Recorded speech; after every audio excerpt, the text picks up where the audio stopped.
Okay, so let's get started. Welcome everyone to the PhD Colloquium. It is my pleasure today to introduce Hans Günther. Okay, so it is my pleasure to introduce our speaker today, Vikesh Amin. Vikesh is a professor of economics at Central Michigan University. He received his PhD in 2010 from the Royal Holloway University of London. His research areas focus on health, education, and labor economics. And a central theme of his research has been the understanding whether education is a fundamental cause of health disparities by attempting to identify causal effects of education on health. He receives an NIH R01 grant to examine whether education moderates the genetic risks of poor health. And his work has been published in American Economic Review, Labor Economics, Journal of Population Economics, Health Economics, Economics of Education Review, Economics in Human Biology, Social Science and Medicine, and Social Science and Medicine Population Health. And on a more personal note, I had the pleasure to collaborate with Vikesh already for several years. And Vikesh has really impressive ability to organize researchers and to lead research teams and really get people inspired about new research ideas. And he also has very impressive productivity. Just to mention that along this year, we have, in collaboration and under Vikesh's leadership, we have papers coming out in demography, population and development review, social science and medicine, and I might be missing something else.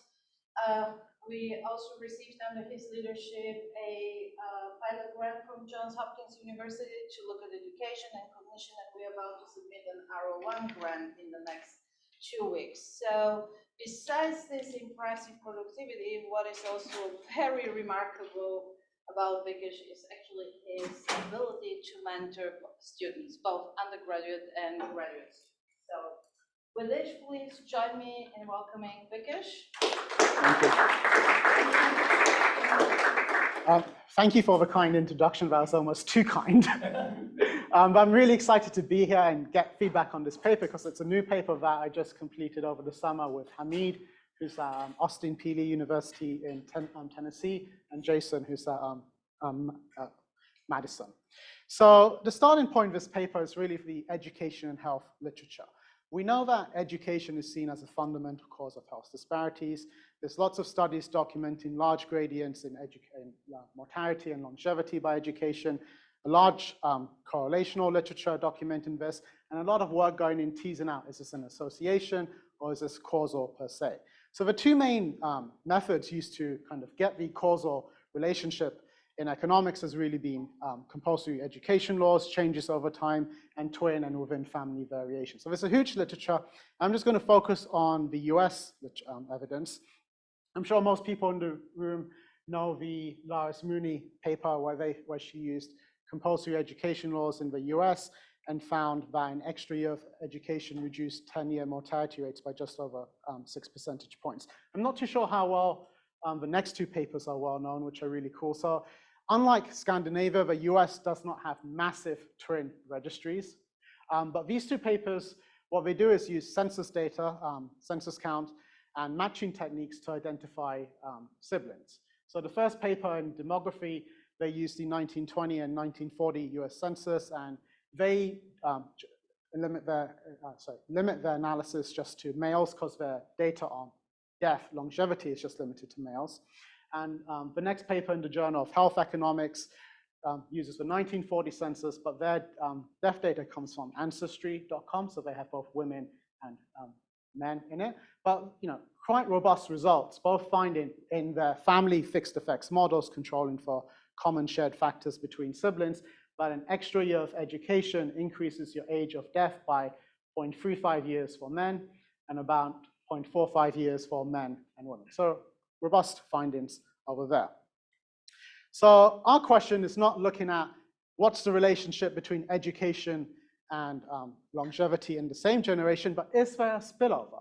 And I think this is a really interesting question for a few reasons. Well, first of all, quite surprisingly, the amount of studies documenting these relationships, just the association, is really small compared to the standard education and health mortality literature within the same generation.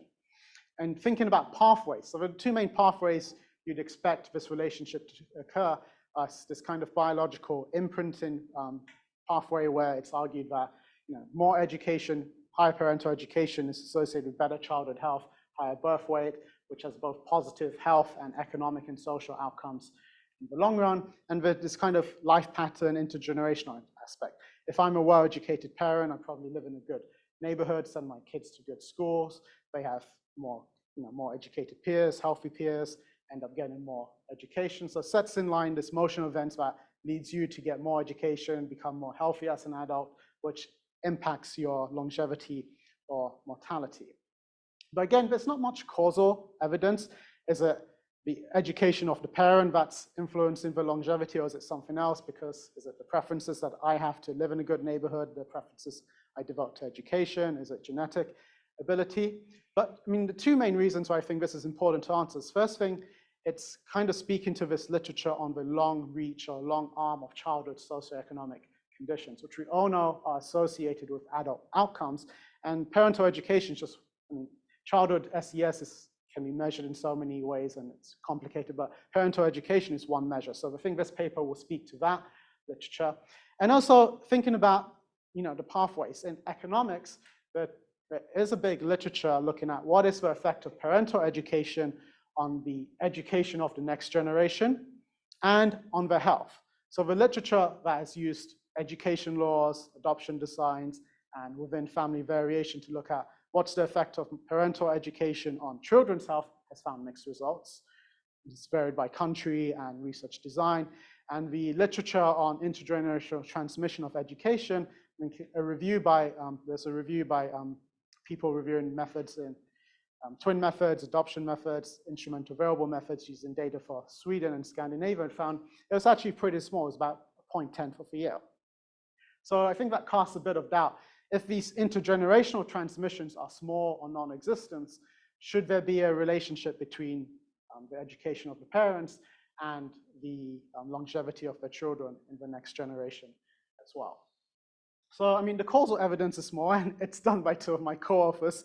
Their paper is forthcoming in population studies. So they used the 1940 census, and it's basically a family fixed effects model where they have identified fathers that are brothers and relate their education to their children who are cousins and their age at death, and found a positive relationship. So conditional until the children surviving until 47 years old. There was a differential about 2.6 months in age at death, depending on whether your father had an education or high school education or elementary stroke no education. But again, it's a sibling method which can control for some of the confounders, but not many. So our contribution is basically addressing the same question, but with a complete, not different approach, but the more standard approach that's taken using changes in compulsory education laws for identification. So again, in economics and labor economics, there's a huge literature that has identified causal effects of education on wages, crime, health, using compulsory education laws for identification. All these papers focus on the second wave, education laws that took place, reforms between 1915 and 1939, and that really concentrated on high school education in the US. We are using the first wave of education reforms between 1875 and 1912, which really focus on elementary education. So what we estimate is going to be a local average treatment effect for people that were forced, took this education, completed schooling because of the laws, but it's really at an even lower level. It's looking at elementary education. And I think this is important thinking about the broader perspective, because the US has developed, it's not on this trajectory anymore, but we have a lot of lower income countries that are on this trajectory of developing, increasing HDI in education. So the results here would be informative to other contexts where if you increase your education, get people completing elementary, primary schooling, what could the potential spillovers be? And also, we're going to provide some new evidence on the intergenerational transmission of education. It's one of the pathways that's linking parental education to children's longevity. So some new estimates there. So those are two key contributions. Just two things to keep in mind when I go into the data section. First thing is our analysis is just limited to sons. So our death records will be just men. So we don't have anything really to say about what is the effect of parental education on longevity for women. And we concentrate on males, as I'll talk about in a minute, because of the way our data set is formed. We have more power and a bigger sample size because of linkage methods, although we will present some results for women as well, talking about mothers' education. So it's all really about, it might be interchanging between children, but it's really just sons. So talking about our data sets. So our death data is from the Social Security Administration death master files. Again, it's only limited to males born between 1975 to 2005. And then this is linked to the 1940 US full count census. So this is where we identify the parents and children. So you get children's education, you get parents' education if they're both in the same household. So the problem is, I might be identified in the census, but I don't know, you don't identify my parent because my parent is out of the household. So to try and increase the sample size and increase coverage, Hamid linked the 1940 census back to historical censuses. So there's a historical identification number in the 1940 census that allows you to be linked to the 1930, 1920, 1910, and 1900 census. So if, for example, I'm identified in the 1940 census, but my dad isn't, try to find me in the 1930 census. If I can identify my dad because he's in the same household, we've got information on my dad as well. If not, go to the previous census and see if we get a match. So that's how we kind of get more information on parental information. The next kind of complication occurs is because the 1940 census was the first census where they asked for education. So 1930, 1910, you have parental place of birth and general measures of SES, but you don't have parental education. But once we found my dad, say in the 1930 census, we have his historical ID that can be linked back to the 1940 census. So there are two linkages going on. Linking the 1940 census to historical censuses to get parental information. And then if you find a parent, linking the parent back to the 1940 census to get their education. The other thing I just want to point out is that one advantage of linking back to the historical censuses is they have county of residence. So this is huge literature showing the importance of place of birth. So we don't have county at birth, but we use it if we link back, if my dad is found, say, in the 1930 census, then the county of residence, we kind of use that as a proxy for county of birth to control for early childhood characteristics. If we don't, if the sample is mainly from the 1940 census, then we just use county of residence. And for women, our analysis is really just from mothers and children that can be identified in the same household in the 1940 census. The linkage techniques aren't reliable for women for the historical censuses because of changing of names. So for women, we have lower power, which is why our main results is really focused on father's education and son's age at death. But we'll show that the results hold for women as well. Yes? I don't want to get you off track. Sure. I'm just curious whether you or people in the literature have looked at child labor laws in addition to compulsory education. Yeah, we're going to use, I was just going to talk about that. So first thing, we did not do any of the effort and code up these laws. If you were interested in using this, you just have to go to, I have the citation in the next, it's right there. This paper by Clay et al. In Labor Economics. All the data is provided there in the coding, and I'll just go to that. So this figure is from their paper. And so their data set, they built a data set which is extended work of others that has the compulsory, so the laws are basically compulsory schooling laws, which say you have to enter school at a certain age and leave school at a certain age. And then as you mentioned, the child labor laws, which allowed employed children to leave before an exit age if they were working, if they met a certain number of years of education. And then also continuation school. I'd never heard of continuation school. Anyone heard of this before? So from reading this paper is if most states, or some states, and it increased over time, for children that were working, they had to still basically attend school, either part-time on the evening. So they had to attend school until a certain age.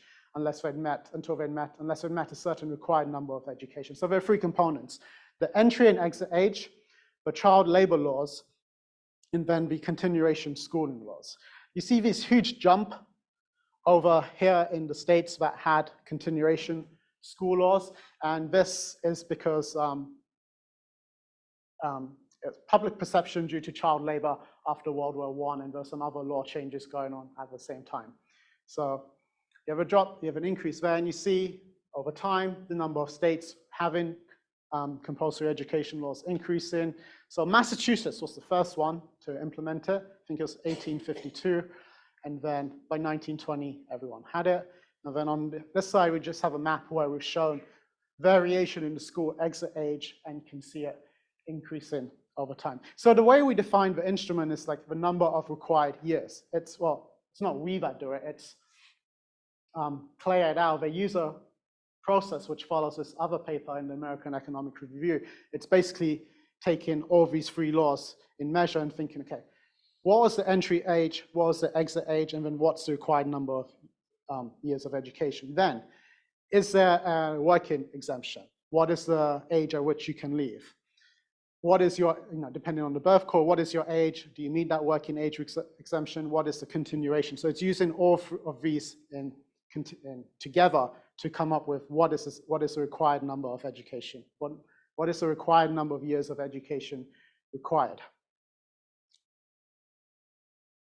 Yeah, so I mean, that's a great paper if anyone's interested in using it and the historical censuses. So we have the DMF files have about almost 8 million observations after all the linkage. I mean, we have managed to get a sample size of about 25%. Yes, sorry.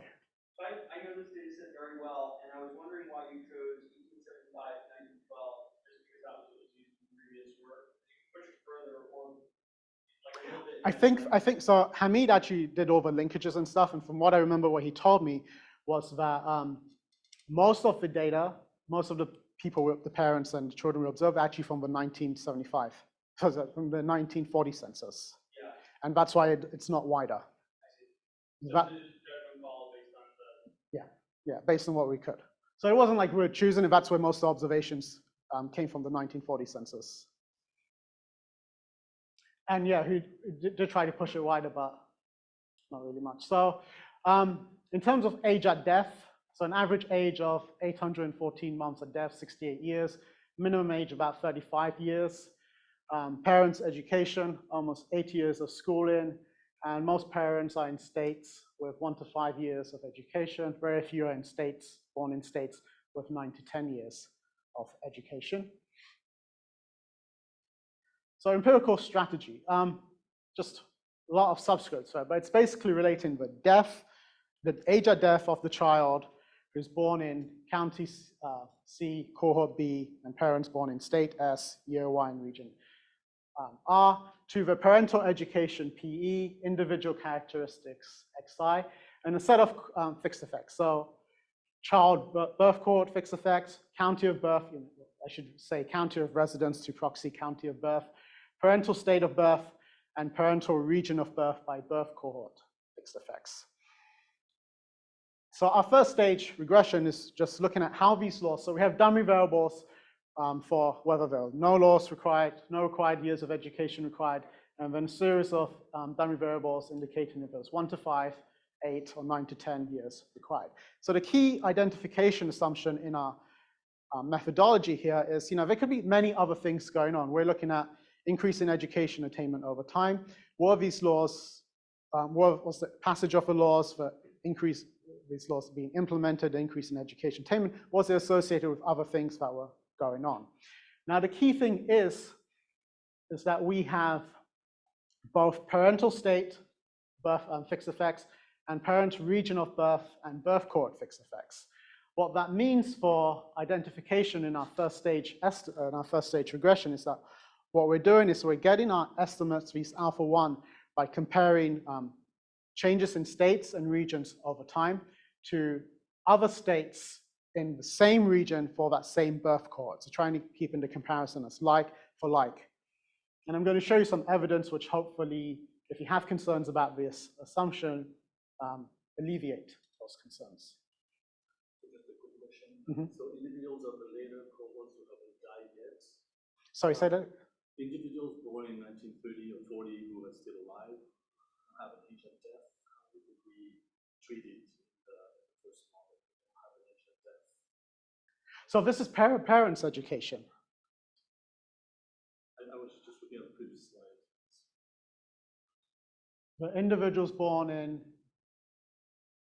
So, I mean, some of the later cohorts in 1940, Mhm. right, they haven't all died yet.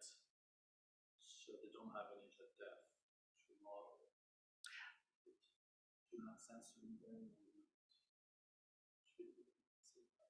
no, so we're including everyone that did die. So this is conditional on, You have to be dead. you have to be dead.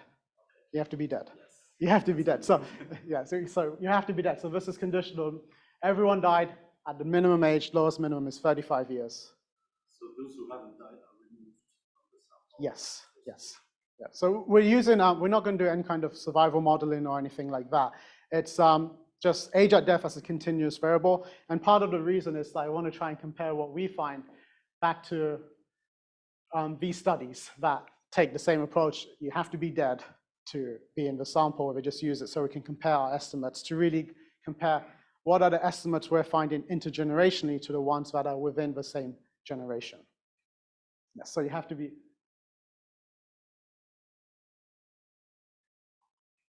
So I think I'm in the 1940 census, but not in the study.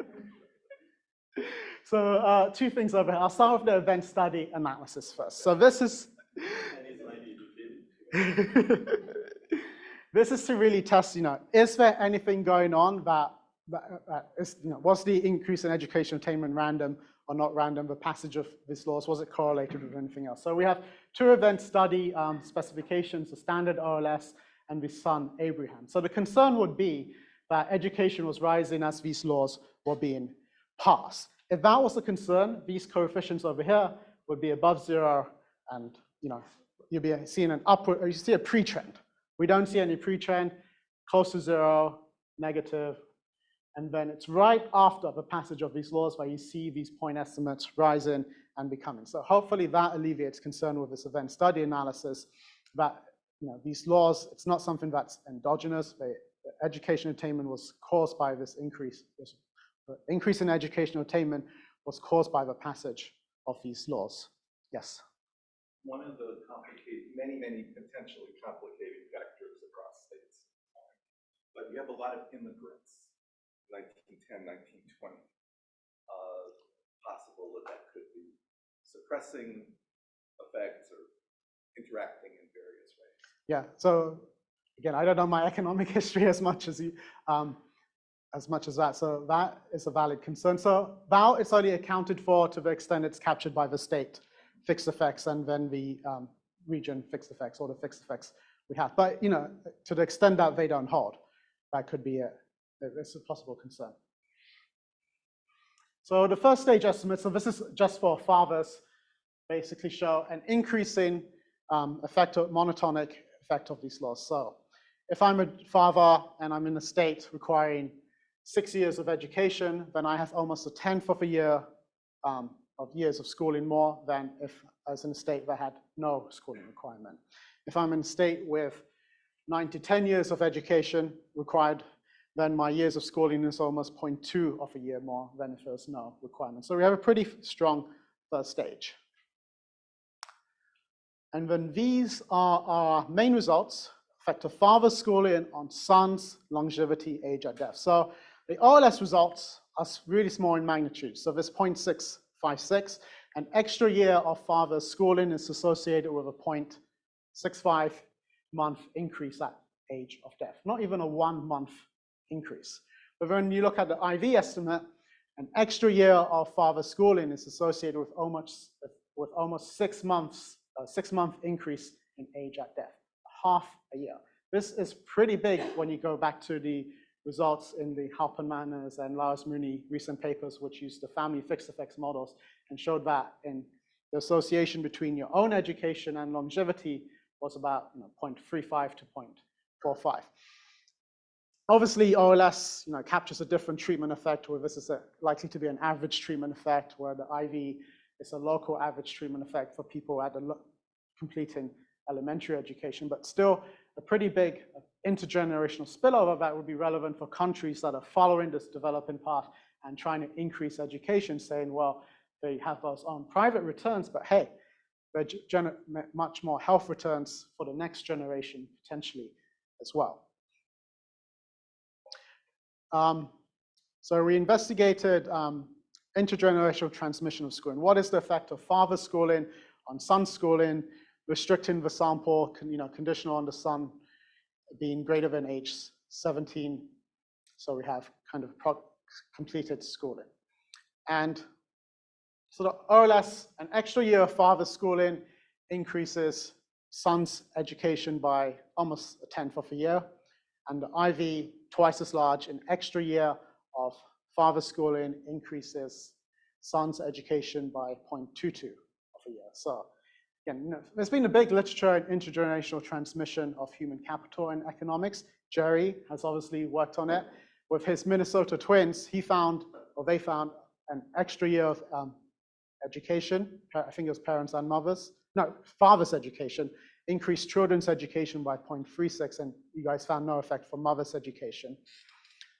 Using the Wisconsin longitudinal study and the NOSY, an adopted children parent of design method, two studies find for the US an effect of father's education of 0.27 and 0.16. So our estimates are not exactly comparable to, it's not comparing apples and apples because you have different research designs, but it's still pretty large. And again, indicating this potential that countries that are developing, increasing schooling at these low margins, you have two intergenerational spillovers on education and longevity as well. So, and also just trying to sell this as additional contribution, I'm pretty sure, I don't believe there actually are any instrumental variable estimates of what's the effect of parental education on children's education in the US. There's one paper in the Journal of Labor Economics, but they don't have years of education. It's looking at grade repetition and stuff. So these really would be the first sets of estimates on that, at least by the IV method. So this table just really summarizes our findings for mother's education. So the first two columns looking at age at death on their sons. So again, a similar pattern to what we found for father's education. Really small intergenerational associations where an extra year of mother's schooling increases children's age at death by less than 1 month. But then you go to the IV method and we get an increase of almost 10 months. But again, so we have a much lower first stage F statistic because of lower sample size. And same thing over here, but qualitatively speaking, given that same indication where potentially large intergenerational effects of parental education on children's longevity and the intergenerational transmission of human capital could be a potential pathway. Yep. The difference between the two samples is there's less information for education for the children, or? No, sorry, you mean in sample size for the mothers? It's because the sample size for mothers is only from the 1940 census. But even between the fathers, between age of death and the schooling, it was like 1.9 and then 1.5. Sorry. 1.9 here, and then the next slide, the end is 1.5. Oh, yeah, it's just really. It's like a data availability. It's just a data availability thing for the fact for the fathers, we're able to link more fathers to sons because we can link back to historical census. It's just data availability. Is this for daughters, for sons, for both? Just for sons. Everything is limited to sons because Mothers is also for sons. also for sons. So because our deaf data was for males only, so everything is just for sons. So not for daughters at all. So just to summarize, and I'm really short, it's like, going back, the motivation is within a generation, we know that education is related to mortality and longevity. And these two papers in demography in the Journal of Health Economics with controls for family fixed effects give associations between 0.35 and 0.45 of a year. We find really non-trivial effects with our IV estimates, where an extra year for father's education or father's education increases age at death by about 0.5, and mothers by 0.9 of a year. I mean, there's some issues with power in the first stage, F statistics. So I think this is providing more evidence to the positive externalities that education has to offer, not only in terms of the education of the next generation, but their longevity as well. And finally, thank you, and I guess questions. Joe.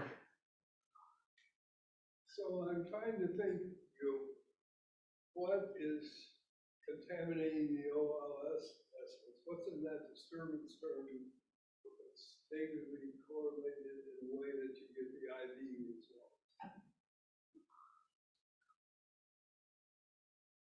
I mean, the standard one would be children's parental genetic ability related to children's genetic ability. That's related to health. But all those, to get this pattern results, those have to be negatively associated with. So I see you're thinking of a factor that's positively associated, an unobserved factor, positively related with father's schooling, but negatively related with children's age at death.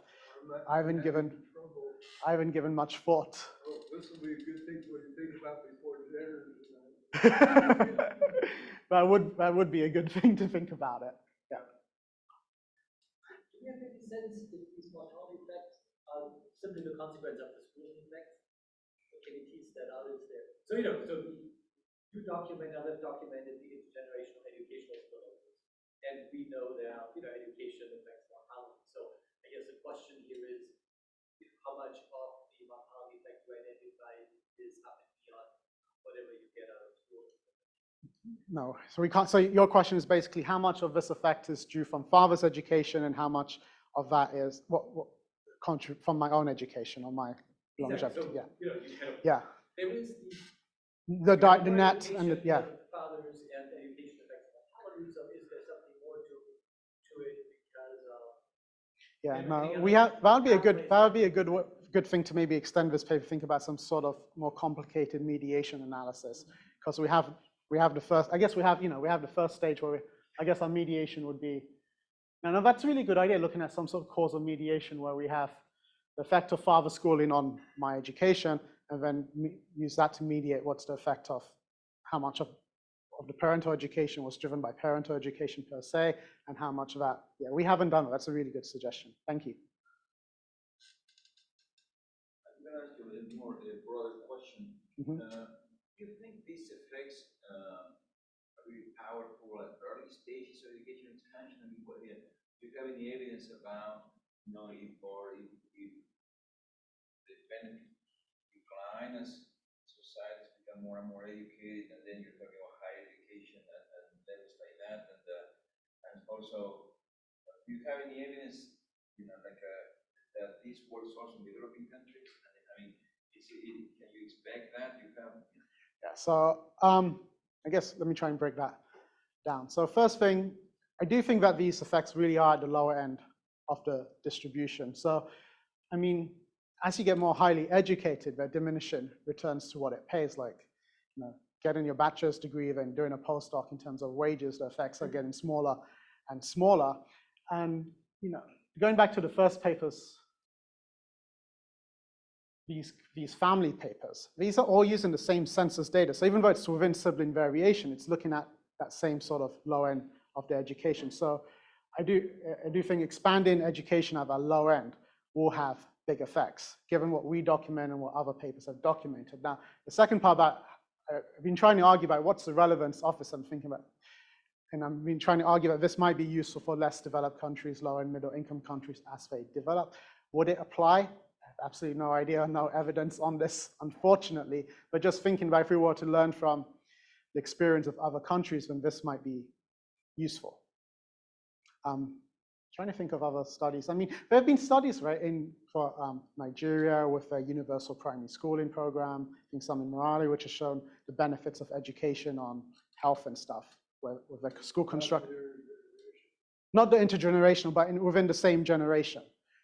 Yeah, but I'm also thinking of, even in the US today, the discussion about whether college pays off or not, and then you can give people data to see, is there mortality benefit to college? And now there are people are questioning whether college. I'm just thinking. Well, so that's a big literature. It's always interested in grad school. What's the effect of college education and more specifically college quality? But that was really hard to get into because of the natural experiments and the reduced form methods available to try and tease them out. I mean, we've been papers out there that have used like cutoffs to get in, whether you get into a selective college or not. A lot of papers using propensity score matching methods. And it was, Jerry had a paper with, I think, twins and siblings as well at one point. It was a really hard method. And I think that literature just really stopped. Unless anyone else knows of it. It would be great. I think that's a really interesting question. Does a college pay off, and evidence? I think the best papers on it, I remember one by Philip Oreopoulos in an AER paper, where they did the fictitious CV experiment, where he's looking, I don't know if anyone's read it, he's looking at immigrants, but one of the things he manipulated was the name of the college. And I don't remember the findings, so I'm pretty sure there are some big differentials. And I think that fictitious CV argument is probably the best design today that's been used, at least in the US context, to show that a college education is worth it. So, question about causes of death. Do you have access to that Social Security data? Do you have any idea about when you get an increase in the lifespan of kids, what causes of death? Unfortunately, I cannot answer that question because it was Hamid that did all the he's the one that accessed the data and did all the merging. So I mean, if it's there, I'm sure he has access to it, but we definitely did nothing looked at causes of. So do they have access to cause? So in that Social Security database, if you have the deaths, you should have all the death records. So a potential extension, I'm guessing from your comment, would be breakdown by cause of death. Yeah, I don't think people have done that in education in general. So like, I think like some of the 90s stuff, like there's money, they just look at the Yeah.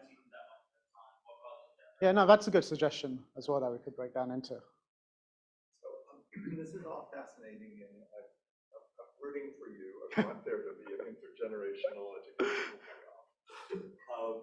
Whether it's super big or whether it's modest in size, I have no idea. Yeah.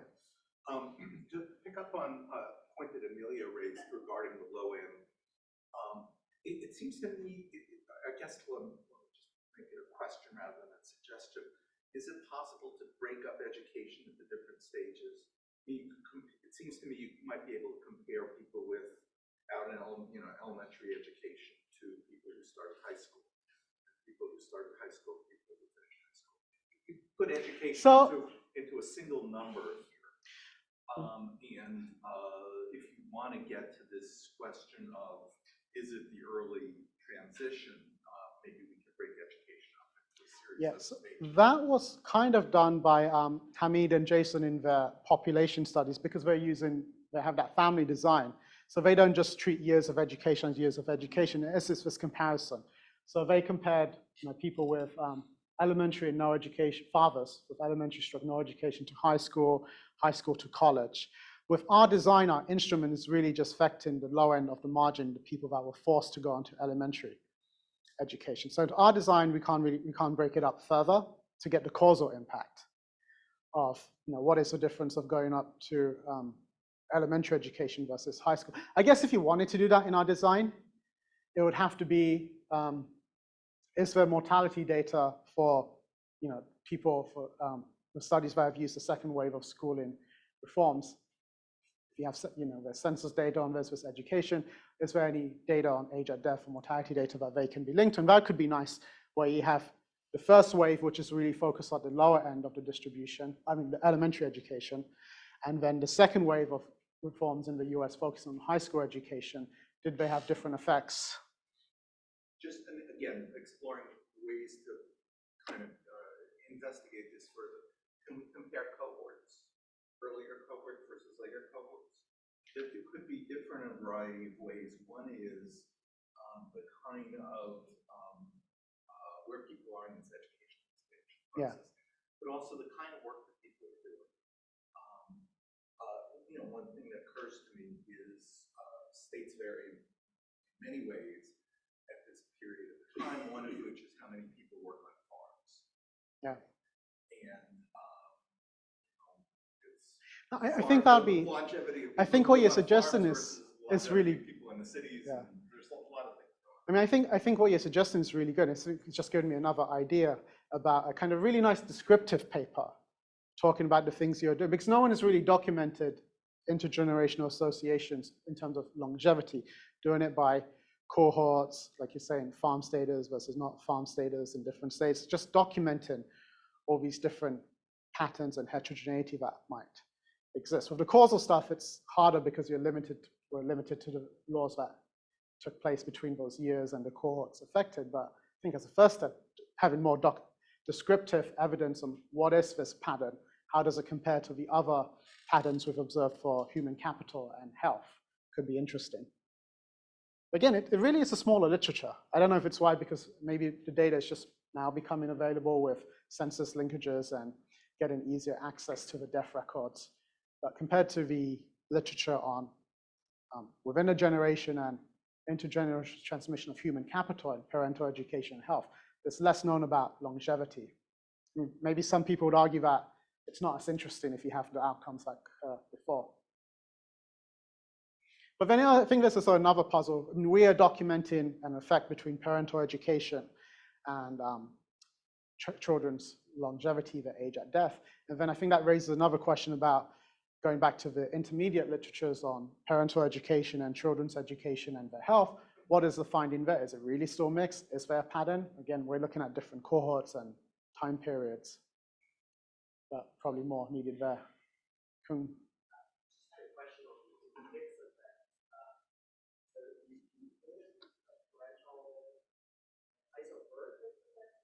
State of birth, yeah. Not cohort fixed effects, cohort by region of birth. Fixed effect. The region multiplied by their birth cohort, fixed effects. I was just not clear, like I would think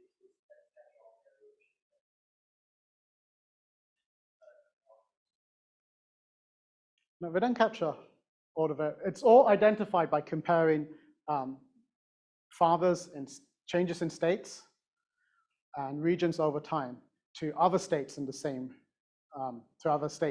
region for the same birth cohort.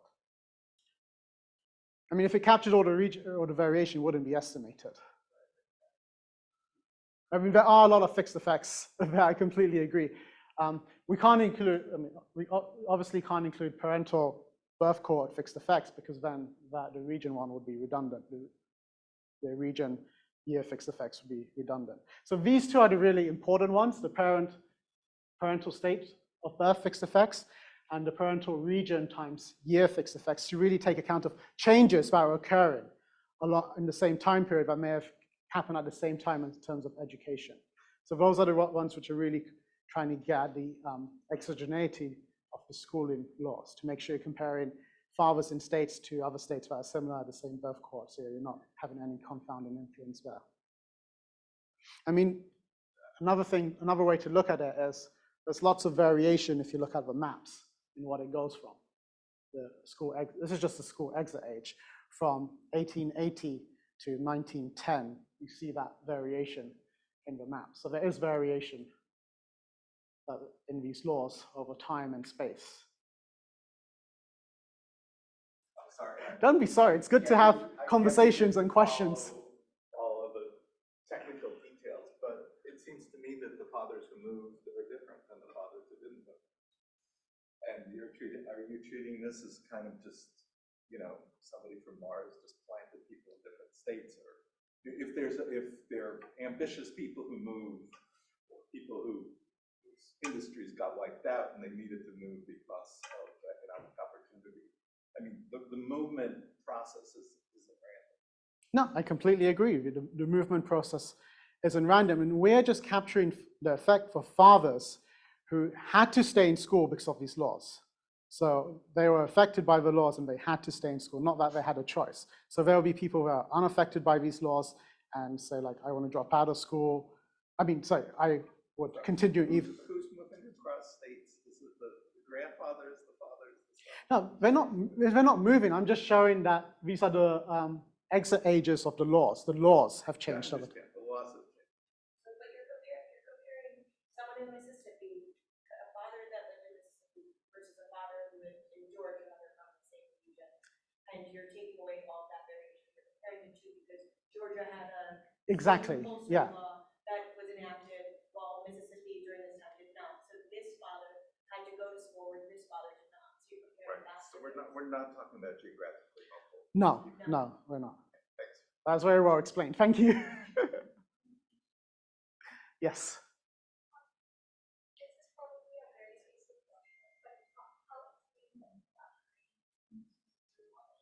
It's not. So the effect we're capturing of parental education could be just represents a big kind of direct effect. So income is another question or variable that could be investigated that we're not investigating at this.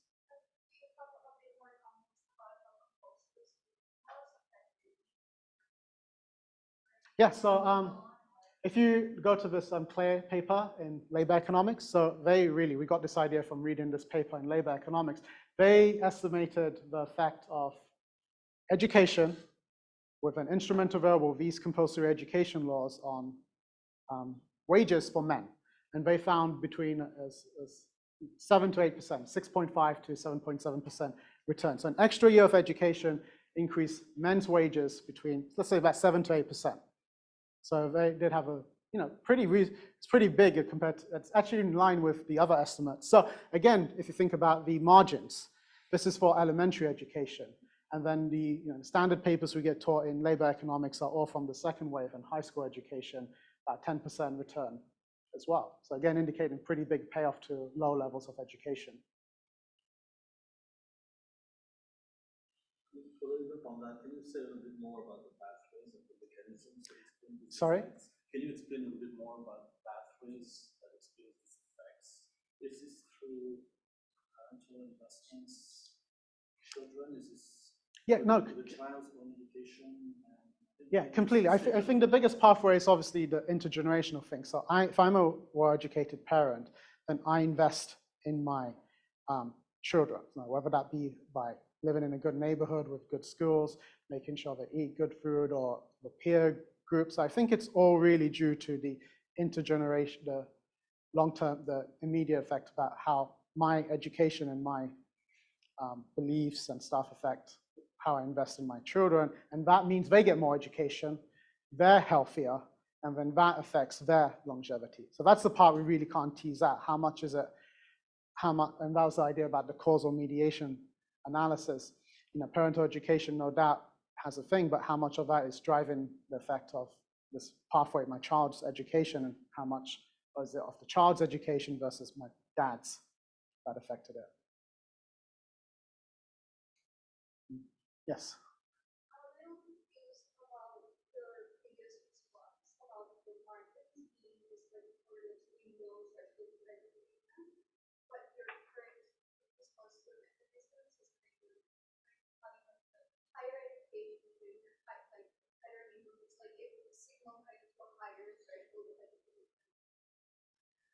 I mean, these pathways could still work, right? You're thinking about a time when education was really low. I'm just speaking in generally, when you're linking childhood SES and parental characteristics to the next generation.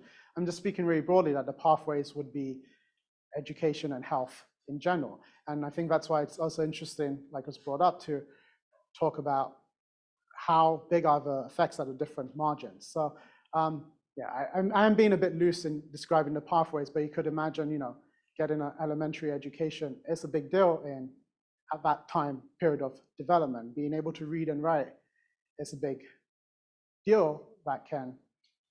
So I'm working on cognition, like I'm interested in cognition dimension. I didn't know that there have been some studies by non-economists that just, very simple, showing that literacy being ability to read and write sometimes predicts cognition at older ages better than your years of education, especially for non-white groups.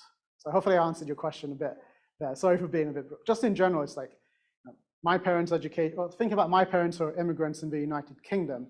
It was really an emphasis on going to school, making sure you're healthy and getting good education. And part of the payoffs to me would be, no doubt, some of their stuff and education that I received as well.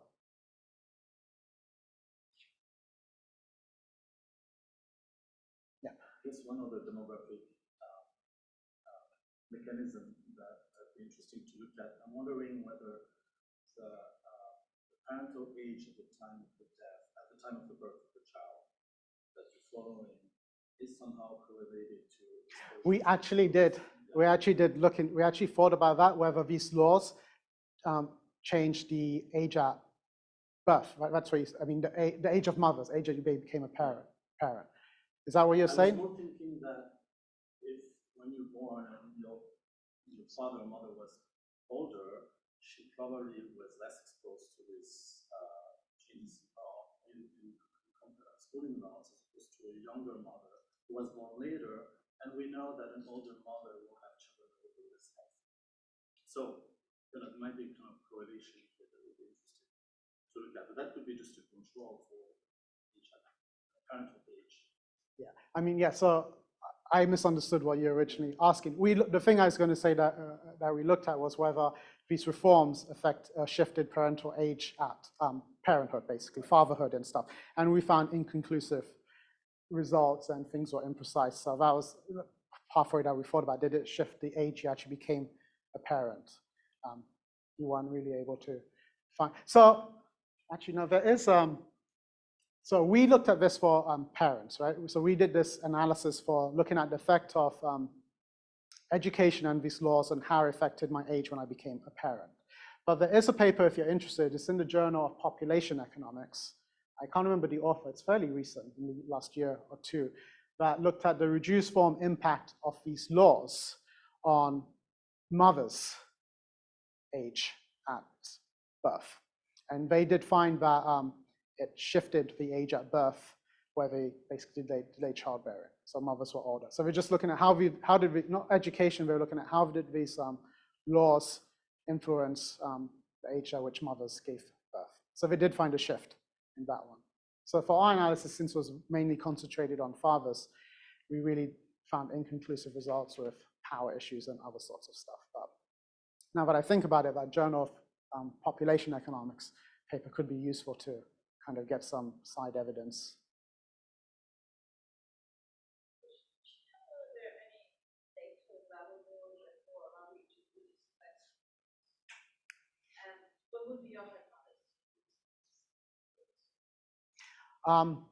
I don't know the data. Do you know in the back there? Sorry, I don't know your name. I know you said you were familiar with this data set. Do you know of any deaf data sources where you'd get deaf data for girls? Yeah, deaf data, age at death for girls. So the DMF data is all for men, right? Do you know of any sources where? Today's mortality data has age at death, but I don't know. I mean, going back in the past. This is the Berkeley data set, I believe. Yeah. Yeah, so the Berkeley data set, I think not. Yeah, so I don't know any other data sources. There's a data set of Ohio mortality by not Iris Money, but it's one of her collaborators. It's another famous economist who works on this topic. They got Ohio, maybe North Carolina. They digitized all the death records from the early 20th century. Marriage records and all that. But yeah, so I don't know about. It'd be cool to have data for women. But going back to the hypothesis about is the effect likely to be the same? I don't know if it would be, because I have a paper way back. I worked on a paper looking at where it's data on twins. We're using Swedish register twin data, and we're looking at parental education, children's education, and using twin models and family fixed effects models. And in that paper, we found the association between mothers and daughters was stronger than mothers and sons, and I think it's even stronger than fathers and sons. And I remember discussing it because we were trying to think about what could explain it. One of the things me and my co-authors thought about that time was maybe a role model effect, given what we were thinking about in Sweden, that these daughters see their parents getting educated, going into the labor market, a role model effect. So I really don't know. I really don't have a hypothesis of whether it would be stronger for daughters or sons. I guess one way to maybe think about it is to think about the mechanisms, again, being the effect of parental education on children's education. Where do we see the stronger effects? Does parents' education, again, there are different effects. So on papers, like in your paper with the Minnesota twins, you guys found an effect of father's education, but no effect for mother's education. And then that was replicated in the paper that I did with twins in Sweden. We found strong effects of both mother's education and father's education. So I think depending on the strength of the intermediate mechanism, if we see stronger relationships for, say, mothers and sons, I might hypothesize that the effect would be stronger for that group.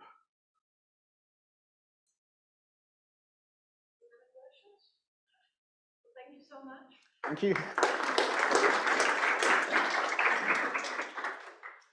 Thank you for all your questions. Jerry Jacobs, pleasure to No, we meet met you. last night at Two quick things. We had a 1910 census project here at Penn. A book was edited by Susan Watkins. Okay. And so you might find some just kind of Descriptive what the stuff, world yeah. looked like back then. Other quick point was there was an economist